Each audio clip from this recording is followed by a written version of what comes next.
Welcome to the Innovation Meets Leadership podcast, real inspiration for real innovators. If you're looking for innovation and leadership transformation, your journey starts now. Welcome to the Innovation Meets Leadership podcast. I'm your host, Natalie Born. I wanted to remind you that season 3 is now on video. So I would love for you to head over to YouTube, search for Innovation Meets Leadership, and hit that bell to subscribe. So guys, my guest today is going to be a real treat for you. This is Rosemary Rein. Rosemary is an author, a consultant. She's an international speaker on leadership, employee engagement, and also innovation. And she's received a Beyonder Award for her contributions to creativity, which is so awesome. And she was also the vice chair of Creative Problem Solving Institute, as well as a head of learning and development for Wikipedia before moving to Ecuador. She currently resides there now, which is so amazing. Welcome to the podcast, Rosemary. I am so thrilled to be with you during this holiday season, Natalie. Thank you for all that you do and for us talking about employee experience and innovation, which gets both of us excited. Yes, this is a fun topic for me, and I would love to just maybe open it up by talking a little bit about hybrid work. We're all in probably what I would call like an accelerated experience where everyone was talking about the idea of work from home and hybrid work, and now it's like expanded to this idea of let's work from anywhere. But what do organizations need to think about as they're attracting and retaining talent in this area? Well, yes, certainly the pandemic kind of forced us into a different way of work. And I think we weren't really prepared for that in terms of connection and collaboration. And so the pandemic has presented challenges, but also great opportunities for us to work from everywhere. So one of the key components that Innovation Minds is focused on is how do we convert this distance and this space and time that's been created to really redefine what work can be, and not to just think about returning to normal, but going above and beyond and collaborating in different ways. So employee experience and innovation have been prompted to rethink how do we connect, collaborate, and keep people engaged? I'm sure it's no surprise to you that upwards to 40% of us are thinking about moving positions because a couple of things have happened. You know, it's like laptop hell. It's like tool exhaustion. It's like, do I feel like I belong? I have a journal, an idea journal book that says, if you don't belong, don't be long. And I think this has been a time for us to reflect on what do we really want from our own personal lives in terms of flexibility, but also what do we want from the organizations that we're a part of? We're seeking that because there's an old study from Yale that essentially said that if we use the word because, we go from a 60 to a 94% compliance rate, which means if you want your children to pick up their clothes, give them a powerful because, not because I said so. We need a because, which is why we're working where we're working. And we need to really focus on that hybrid experience. So I'm sure we'll talk about some great, cool things that companies are doing so that there is that virtual workspace and play space where, the companies that were the best places to work pre-COVID are still the best places to work because they've been able to make the shift to a collaborative virtual hybrid environment. Yeah, that's interesting as you talk about that. You talk a lot about how companies actually have to invest in that experience, right? Not only for their customer, but for their employees as well. And that is what has an impact on innovation. So can you talk a little bit about if a company's listening to this and maybe they're trying to figure out how to not only go to the hybrid environment, but how do we keep high collaboration, high innovation and low burnout. What are Yeah. some of the things that you're thinking about in this space that will benefit them? Well, the first thing is there's a powerful cause for businesses to invest in employee experience. Those organizations that invest in employee experience are 4 times more profitable.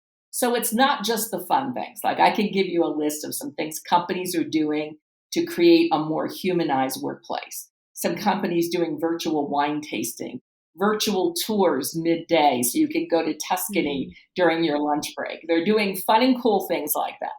But fundamentally, the organizations that, as I said, were exceptional companies before are keeping that loop continued because of a couple of factors. You know how we talk about customer experience? We all know what that is. We map the customer experience, everything a customer sees, feels, hears, and touches. We map and we make it great.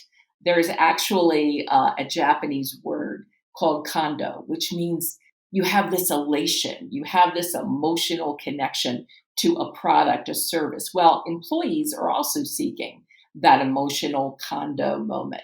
And so, mapping the employee experience from the time they open up their laptop. Mm. I used to, when I was managing a lot of different bank offices in New York and New Jersey, I would watch to see how supervisors greeted their team. Did they go right to their office, or did they make a point and intention of saying, "Good morning, how are you?" And at the end of the day, that thank you and appreciation.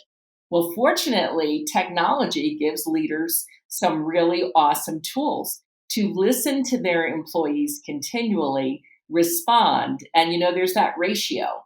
Do you have 5 positives to every negative reinforcement with your employee team? In the Wow. hybrid, it has become really easy only to reach out to your employee when the house is on fire, Wow. right? So Okay. We got to pause right there. Can you say that again? You said, do you have five? So say it again so I can catch it. 5 positive touch points to every one negative. I can tell you that in a marriage, for example, right? If you have, and you're in the honeymoon phase, you probably have 10 to 1. You see nothing wrong with your partner. At divorce, it's like 1 to 1. All you see is the negative. Well, hybrid put a lot of stress on us to not only create today and the widgets of today and just keeping the doors open, but it's presented challenges in that we can't forget that the employee is the heart of the business. And we can't believe that all of us fundamentally want to Mhm. belong and we want trust, respect, and appreciation.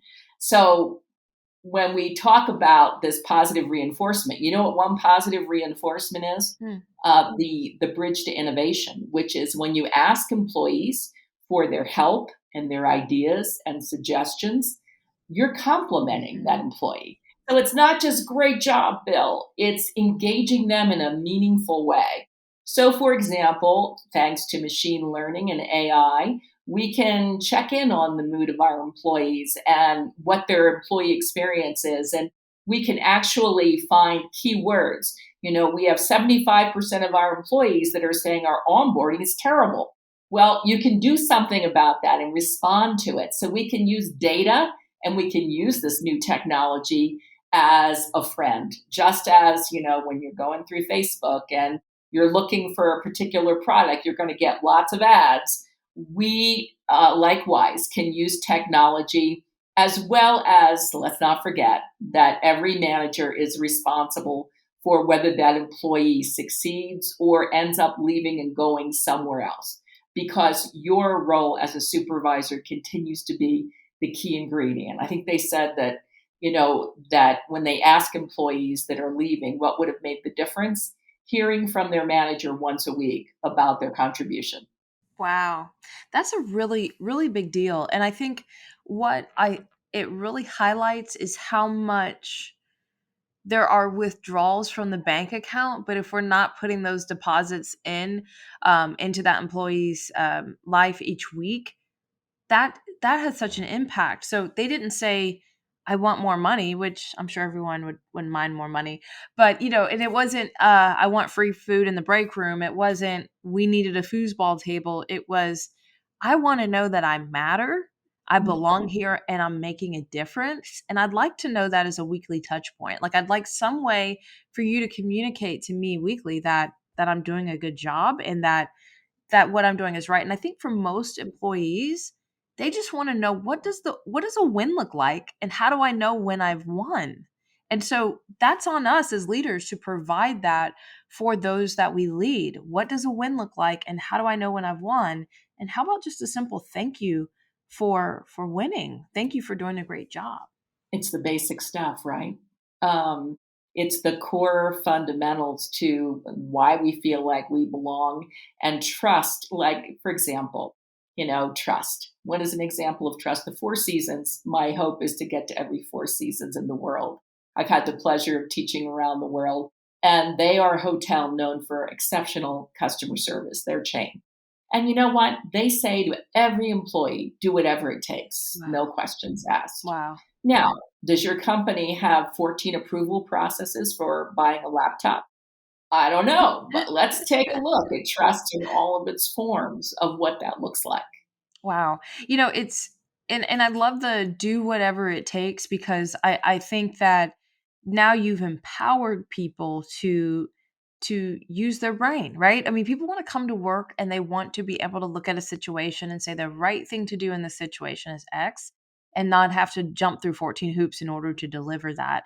And to me, that locks and unlocks innovation because you get people to take ownership of their area and their customers. And as a result, they're going to think outside of the box versus being inundated and exhausted when they leave by jumping through all the hoops.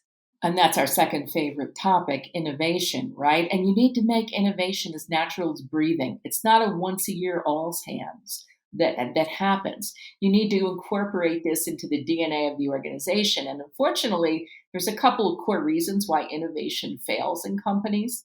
And by the way, all businesses say that if they don't innovate now during this time of challenge, they're not going to be here, yet very few feel equipped Wow. because they're not satisfied with the results of innovation. Well, one of the reasons is you don't have a sustainable workflow Yeah. where innovation is part of everyone's job and deliverables, in addition to making the widgets. The second reason why innovation fails is you're focused on today's priorities over looking ahead.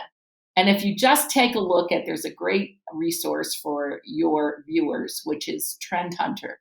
And it's a report on the top trends of 2022. You can download it. But oh my goodness, since the pandemic, the way we buy, the way we interact, there are numerous trends that your organization needs to be asking. How is my brand incorporating wellness, for example, and taking care of the hybrid employees? How is my brand focused on sustainability? How is my brand focused on, for example, immersive consumer experience? One of my favorites is IKEA. You can actually go through the catalog, put the sofa in your living room, have the kids jump on it, right? They're focused on what is this future that we're talking about. And innovation really can't be put on the back burner. It has to happen today, and your employees are the key secret ingredient, employee experience with innovation.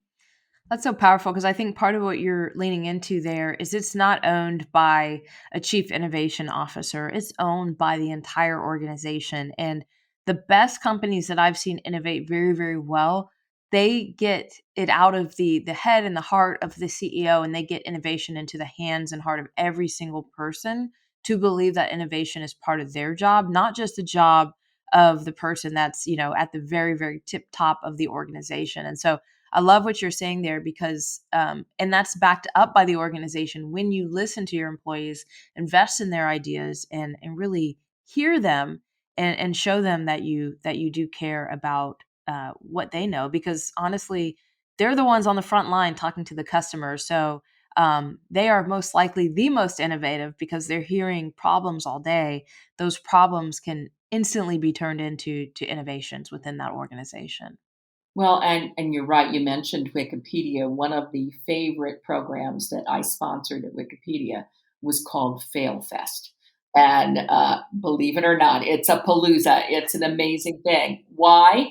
Because we learn the greatest lessons not from best practices, but from failure. Wow. So we literally had a format and storyboard, and there's no cameras and no Instagram. There's safety created, and you basically have a frame. So we thought of this idea. This is how we knew it wasn't working, and this is what we would do differently. Yeah. The learning that can come out of that. And part of that is creating a culture, not where everything is, we're going to go after every idea. Yeah. As you well know, and your practice, there is a process where you can make safer bets. Yeah. But you do need to have a little space where risk taking is acceptable above and beyond your deliverables today. Mm. And that's, I think, so hard for organizations to grab hold of risk taking because it can feel, it can feel sometimes like a bad word in organizations. And so, how do you, how can we help people think about risk taking, especially as maybe you can't get to the nth degree overnight, but how would you stair step your way towards being able to help your organization fail forward, but also to risk take in smaller pieces?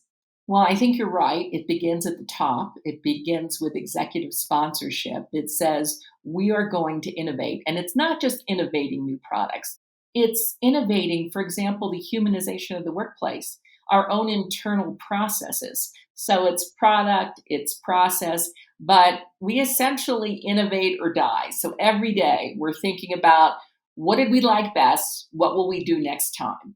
And so one of the beginnings is, first of all, to send that message at a very high level that there will be some tolerance for experimentation. I am very sorry to say that chief innovation officers have the least tenure in the C-suite, Yeah. right? And that's so wrong Right. because they're so critical Yeah. to creating tomorrow today. The second is, and this is what I think you know, that Innovation Minds was founded by the former he led the former lead of innovation in HR for eBay, PayPal, and LinkedIn. And he really focused on what was blocking innovation. And so creating this sustainable framework where it's not just one department's job to create the innovation, but you incorporate this, and you do that through weekly challenges where you're tapping into the best thinking of your employees and, for that matter, your partners. We have a lot of organizations right now that are really leaning into their partners. They used to go visit their customers and listen to customers that way. Now they've had to find other options to do that. So being able to leverage technology and also to say that the human is always going to be part of improved customer and employee experience. Mhm. And you know what? Really, maybe even put some money behind head of employee experience, because that is going to be the real jumpstart to innovation. If you have someone focused on tapping into the best thinking of your employees, you're going to get there. Wow. What would you say to organizations that are looking to unlock innovation within their organization? So maybe they've said it verbally, this is an area we want to focus on, but then when it comes down to it, for whatever reason, it's not making it past that middle tier and it's definitely not going out into the front lines. What are some of the things that you've seen that have really created um, almost like a license to innovate, so to speak? Yeah, I think there is some executive responsibility to identify priorities of areas where we can see improvements. And so you can map different processes and product lines that you think that there's some room for incremental or larger innovation. So begin by doing one of the things we do at Innovation Minds as a year-end roadmap planning. I think December is an awesome time to reflect on not only what worked well, but where are the areas where we're falling behind? Mhm. And to look at, for example, that trend hunter report. There are core trends across every industry. Asking your organization those key questions. And the great thing is you don't just have once a year employee surveys anymore. You have the ability to collect that data with your smartphone real time and to be able to capture what that focus is and align around what are going to be some of the challenge areas. And I'll say that this not only goes for-profit businesses, but we're doing a lot with community collaboration through the Knight Foundation across the U.S. and the U.S. Embassy. How do you unlock building better communities by bringing partners together? So when we talk about this whole component of innovation, we're not only talking about product innovation, but also how do we build not only better organizations, but a better world in our communities? When we're locked into our own offices and we can't see each other, we've got to create an easy tool, which is really the foundation of our company, where folks can collaborate from wherever they are and put together their best thinking. I love that. Any final thoughts for our listeners as we close out this segment today? I would say December is a great time for this, for reflection. I talked about fear of failure. I've been listening to holiday carols. Rudolph the Red-Nosed Reindeer had issues. He turned it around. Frosty the Snowman knew he was melting and he wasn't going to be here forever. And so he's like, we're going to go out and have some fun and create some experience but I'll be back one day. If we think of innovation like those childhood stories that we've heard, take this time in December to reflect on, personally, 10 things I want to be, have, and do in the new year. Begin with your because. You can do the same with your organization. And before you jump into that to-do task list, I will say that one thing I walked away with from a conference I was speaking at last week is we tend to create to-do task lists, but we don't keep the innovation book separately. So create a book, a place on your laptop where you can just spend time each day thinking about a better tomorrow, because it's very easy to get sucked into one deliverable after another. And so with that, I'm wishing all of your viewers and you a fabulous 2022. We're all hoping, Ecuador, where I'm from, began as the worst place in the world, all over CNN. Wow. We now have the highest vaccination rate in the world, I'm happy to say, because creative problem solving and innovation was applied during a time of political transition. So we are hoping that the world continues to heal, and don't lose sight of the fact that we will connect again in person. We're actually opening an idea lab in San Jose. So we have full intention that we're going to be seeing everyone face to face, but let's use technology as our friend. I love that. Thank you so much for your time today, Rosemary. Oh, thank you. And good luck and best wishes for all that you're helping your clients innovate with. Thank you so much. Well, you can follow Rosemary at innovationminds.com, or you can go to rosemaryrein.com as well. And then you can follow her over on LinkedIn. So you'll see all those links in our show notes. Please hit the follow button and just continue to track her journey. And to our listeners, thank you for joining the Innovation Meets Leadership podcast. Remember, don't just get out of the box, break the box and set it on fire. Let's go transform something. Thank you for joining us for the Innovation Meets Leadership podcast. Be sure to subscribe to our show on iTunes. Follow us on Instagram or Facebook at Innovation Meets Leadership, and visit our site at innovationmeetsleadership.com for more innovation resources.